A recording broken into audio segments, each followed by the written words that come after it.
Hey, good evening.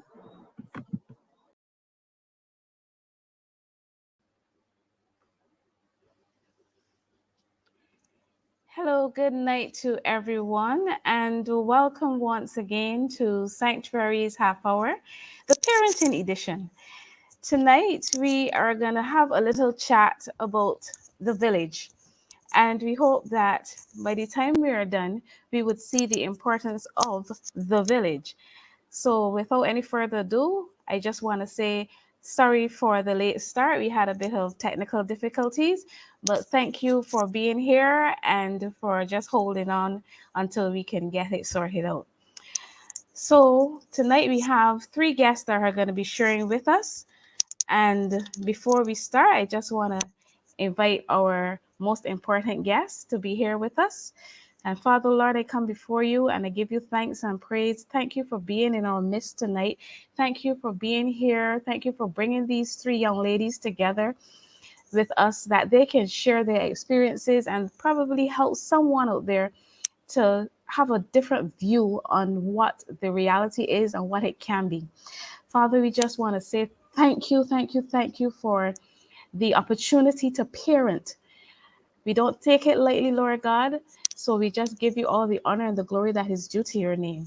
Be in this in our midst tonight, and we give you thanks. Amen. So tonight, as I said, we are dealing with parenting.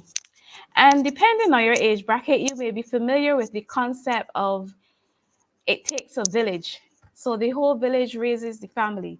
Regardless of if the village consisted of blood relatives or just person with a genuine concern to care, love, discipline, give meals, instruction, whatever it is, sometimes even discipline in terms of, a little lash here and there.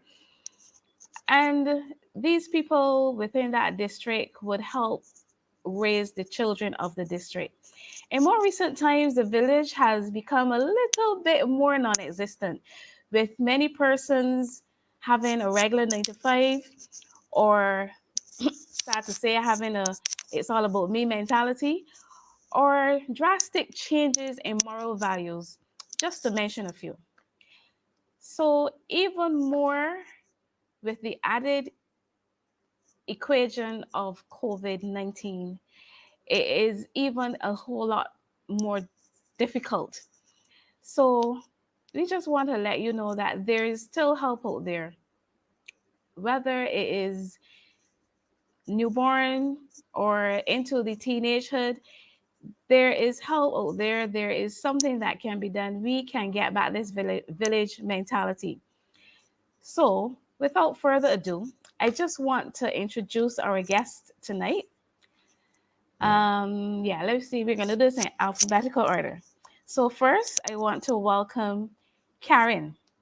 Karen Reeves Toppin is joining us tonight, and she is a Barbadian, but she resides in the UK. So we are gonna see that dynamic of parenting. Welcome, Karen. Thank you so much for inviting me, and I am so happy to be here. Thank you for accepting the invitation. Next, we have another Barbadian, but she is living in the United States of America. Another dynamic that we're going to look at. So, I want to welcome Linda Scarborough. Hey, ladies. Thank you for having me, Kathy. You are most welcome. And all from home, we are going to have a new mom, which is Perlan Bartlett. And our fourth guest tonight is Nailani. Yep. Good Going to night, be here everyone. showing parenting practically. So, yes. So, first of all, I want to invite, let's start again with Karen. You were raised in Barbados, but Yes. you have migrated to England. I want you to give us a brief insight in how your community was when you were growing up. I'm going to ask that question to everybody so you can think about it while Karen speaks. Well, I had a number of communities when I was growing up. Um, there was home. Of course, we had the direct relatives, We lived quite near to my mom's great aunt who raised her. So that would have been, sorry, my mom's aunt, my great aunt who raised my mom. And we spent quite a lot of time there. But then we were also close to our paternal grandparents and spent, almost every weekend there with them. So there was that influence. We had to learn respect for our elders quite early. I mean, there wasn't a time that I can think of where we were allowed to get away with talking back or answering back or even having an opinion about something when it came to responding to elders. So we had our direct relatives. We also had our church family. So there were the brothers and sisters, the older ones in church that we would address as auntie and uncle, or brother and sister, and they were allowed to speak to us or to correct us at any given point in time if they thought that they saw us doing something which was out of the way. But then my parents also worked. And we spent a lot of time, more so than with my dad, but with my mom, because my mom was a public health nurse and she worked in a variety of different locations. I can't think of a polyclinic in Barbados that my mother has not worked at. And so at some point in time, we would have had to spend time with her at work and meet all of the nurses, meet the doctors, meet the staff. And so there was that community of people where some of their children were the same age as us. I have two siblings, a brother, an older brother, and a younger sister. So I'm the one in the middle. So there was that community. So we had a diversity of influences coming to us, but there was always the one underlying thing, and that was that every single one of them was only doing what they thought best for us, according to what they knew our parents wanted. So these were people that were aware of the standards that our parents had for us, and they helped to keep us on the straight and narrow. Hmm. Wonderful. What about you, Linda? Well, I guess my experience was probably a little bit different than Karen's. So there were six of us. So I had a lot of brothers and sisters, and we lived close, relatively close, most of my life to several aunts and uncles. So I guess that was our village. My mom worked, she had a bunch of different jobs, but mostly it was, she was a housekeeper. And so she was gone sometimes early in the morning. Um, and so my village consisted mostly of relatives. So aunts, uncles, cousins, and then, the six of us that were in the house. So, and then I had friends like Kathy who, when things at home were a little bit crazy, I could go and stay with her. I didn't have too many people that I could do that with, but that was a safe place for me to, go and just get away sometimes from the chaos that was my house. So, yep. Oh, I see. And let's get a little from you, Perlan. Uh, well, my village definitely would have been my family at the time. I grew up with two brothers, one older and one younger, and so they very much, especially the oldest, the eldest, my brother Rashad. He would say that he was the protector of the village, just being the oldest of us three. But that's the household that I grew up in. My mother and father being around. I had a very strong church community as well. So that influenced a lot of what I know today to be my village. Over time of studying and investing in my craft and just my interest in the creative arts, my village then expanded to be persons of like minded pursuits in the areas of dance and performing arts. So to my mind, to answer that question, like I feel for me, it's more from a place of who was I connected with that helped nurture the things that I valued and the things that I loved at the point in time. So when I was younger, I valued spending time with like my family. So uh, family nurtured that. They were my village then. But as I grew and I got older and I got exposed to different things based on what I knew my purpose was, then my village was influenced by persons who impacted on that.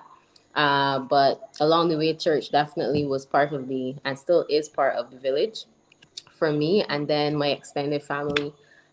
So yeah. Wonderful. So it seems then as though we all had some sort of connection with the family in the village. And I remember for me personally, my village was my grandmother who I grew with, but there was my neighbor on one side of the house and my other neighbor on the other side of the house that kept you in line as well. And if there was a time that my grandmother had to leave, one of these two people would be there to help take care of me. So, saying that to say that a village does not necessarily have to comprise only of blood relatives, because here we have both Karen and Perlan, their village included the church. So it brings us to know, because now we really, really need the village. But it seems as though there's so little time because so many more people are working. The grandparents are working, or the they are still are they're too old to help. And we need to understand how is it that we as Christians can help become that village once again. So in terms of you raising your child, Perlan, it has been a case where you give birth or the midst of a pandemic. So how was it for you as a new mother trying to do it all on your own, so to speak? Or did you have to do it all on your own? Fantastic question. I did not have to do it all on my own, and I am very thankful. Being on this journey for the first time, I am very happy that I had, especially when I came home after giving birth to my lovely daughter, Nayalani, right here. My mother and my mother in law, they were very instrumental in helping me get through those weeks. And I did have friends and close relatives that checked in on me, but in terms of being like really present, my mom and mother-in-law, they would have been my village at the time in nurturing me back to some sort of, mobility, etc. And my husband as well, for sure, part of the village, no doubt. And so as a new mother, I definitely had help, and I still do, but it's not as it was when I first came home. So as Nailani got older, and as the time progressed, that village that I had, or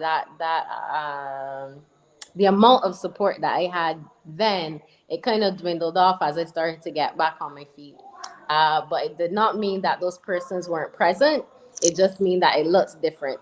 And I am now thinking to myself about the village that I am creating now for Nayalani, because in those first weeks I was thinking about, me getting to a place of, feeling better and being able to nurture her properly. But now that I am, quote unquote, back to sense of normalcy, and she's getting older, 7 months, I am now looking at what type of village am I creating for her. So a very practical thing that's happening for me is that as being an entrepreneur, and even just generally, but I have to be on a trip in a couple of weeks, and I'm even thinking to myself, how am I going to nurture Nayalani through that period of time when I am not going to be there, when the village that she knows right now changes a little bit to be other persons beyond me. How do I make the decision of who's in her village? Because obviously I have that power right now, but as she gets older, she'll make certain choices on her own. But like just being more conscious about her village is a thought process that I am actually now going through, based on my circumstance. I see. And that is interesting because it is a bit more difficult being a first time parent, deciding who's going to be in your village. And as I said before, with COVID in our midst, it takes things to a different level altogether. So blessings and may God go with you in your decisions. Yes. Because it can be difficult. One of the things that I would like to say here though is that we would like to become that village again, but it is a two-way street, because as much as there may be people that would be willing to help you or be you general or be a part of your village, it is up to the person that would need help to embrace the village. So while we are trying to create community, it has to be an all-inclusive community where the person helping or the person's helping and the person's needing the help come together and decide, yes, I am gonna get myself involved in this totally. Linda, you Yes. raise your children in a totally different culture in the United States. I I'm not did. sure if you had people with you, but give us a just a 2 minutes or so or a minute or so to tell us how you got through with that process. So, well, my mom came with both of the kids, which honestly, if she didn't, I'm not sure how I would have made it. You do what you have to when you're a mom. So I would have adjusted. My husband, he's very helpful and definitely a part of, helping with the kids. He's not one of those hands off types of fathers or husbands. So, he's in the kitchen cooking and he can do laundry and he cleans. And so he does, all of those things. But, when we found out that, so we had kids when we were older. And so when we found out that we were pregnant, um, I called my mom and told her she had to come. I'm like, you just, and thankfully, she was at a place where she was willing and able to come. And so with my son, who is now 14, she came, I think she was with us for like 5 or 6 months because, you go into the hospital and you have this baby. I don't know anything about having a baby or taking care of a baby. I was older, but still, I didn't really have a lot of experience with kids. And so, like, I didn't teach Sunday school or, any of that. I didn't, kids were just not a part of my reality at the time. And so you go in the hospital and you deliver this baby, and after I had a C-section with both of my kids, and so after 2 to 3 days they tell you that it's time for you to go home. And so when the nurse said it was time for me to go home, I'm like, and I'm supposed to take him with me, and well, are you coming? Because, like, what am I supposed to do with him when I get home? And so, I'm so thankful that my mom was able to come because she became my village. She was the one that did the first bath with him and showed me how to do it, because I had no idea how to do any of those things. And so, and with my daughter, it was the same way. So she came. My mom came with both of them. And my mother-in-law and I don't have a close relationship as much as I would like for it to be that way. It just isn't. And I had one really close friend at the time. We were in Tampa, and I had a really close friend there. And so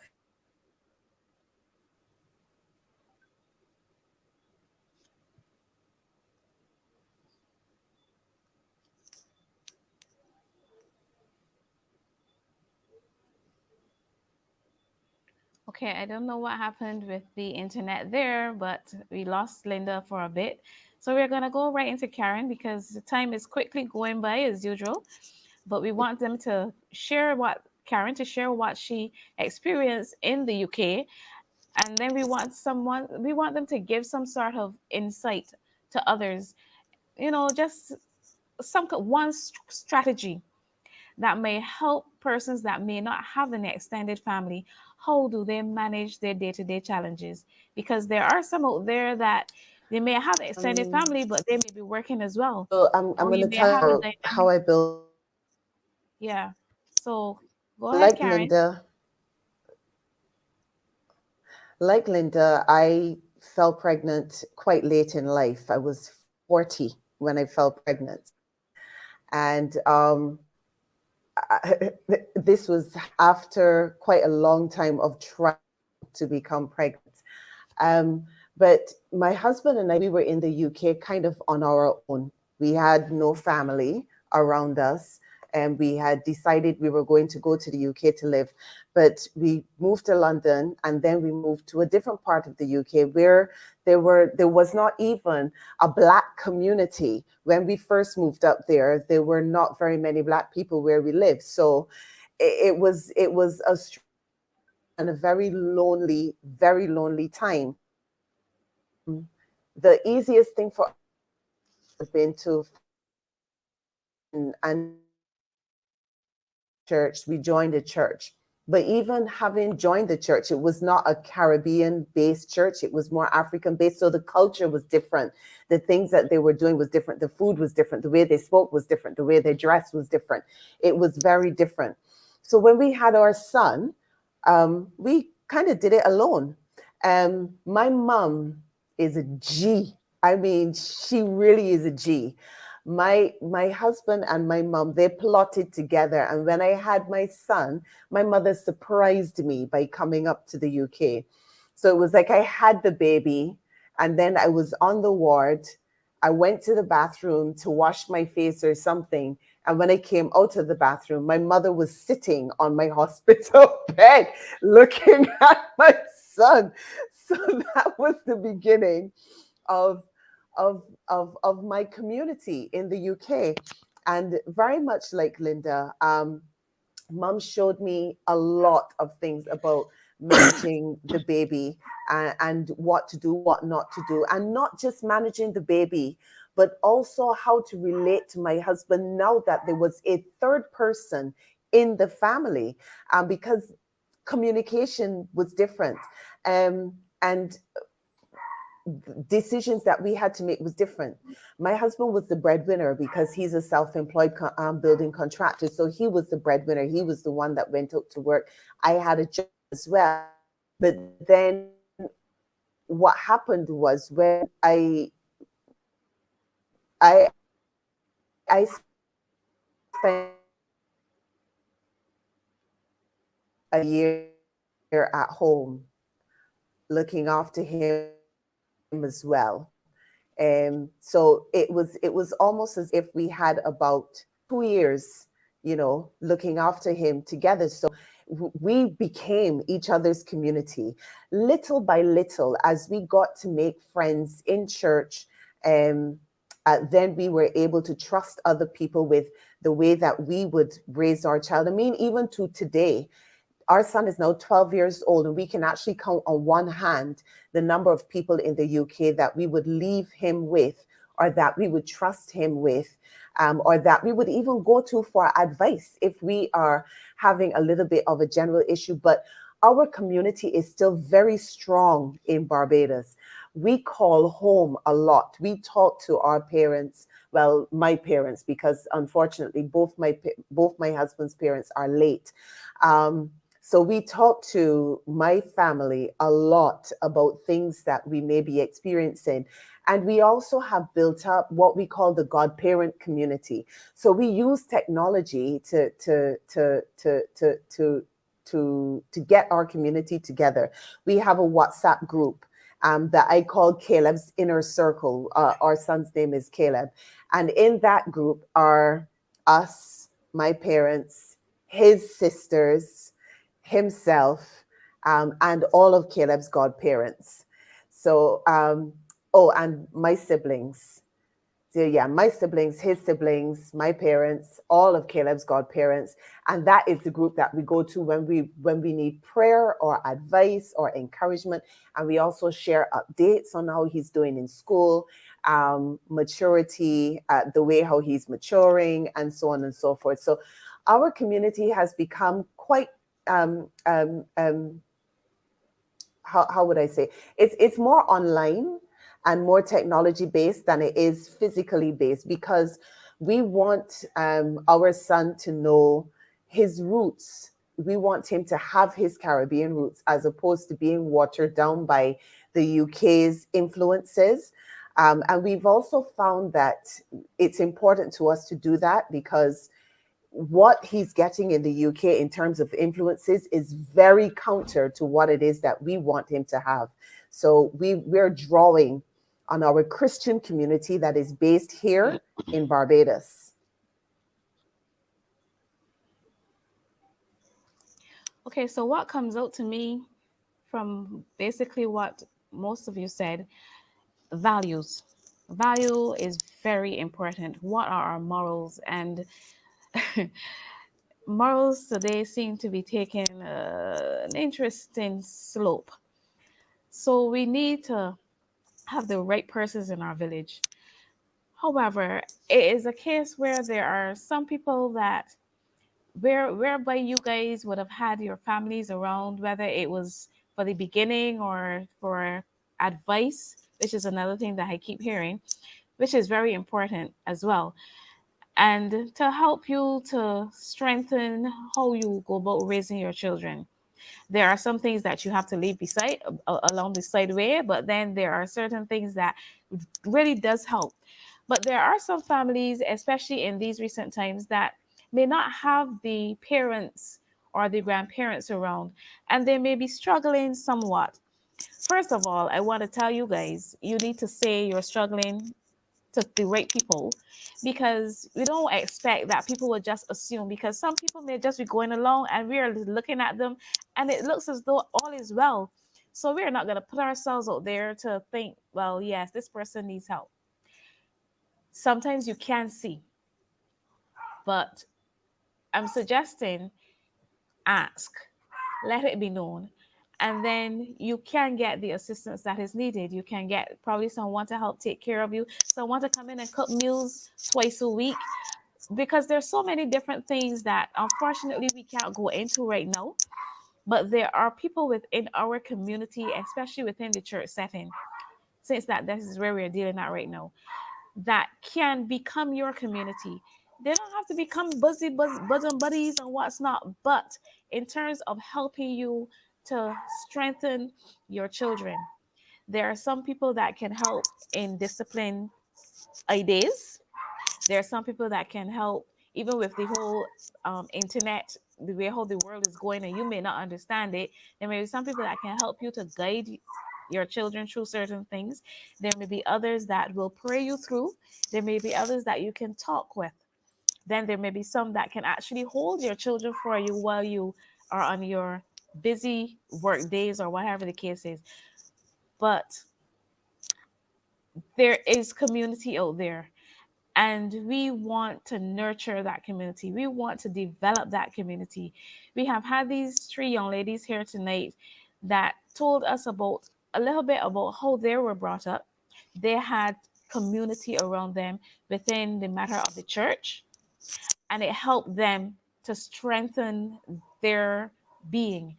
It helped them to show them how to go about raising their children as well. The families were there that can help them. As I said before, everybody doesn't have the family unit, but we as a body of believers need to come together and be the community for each other.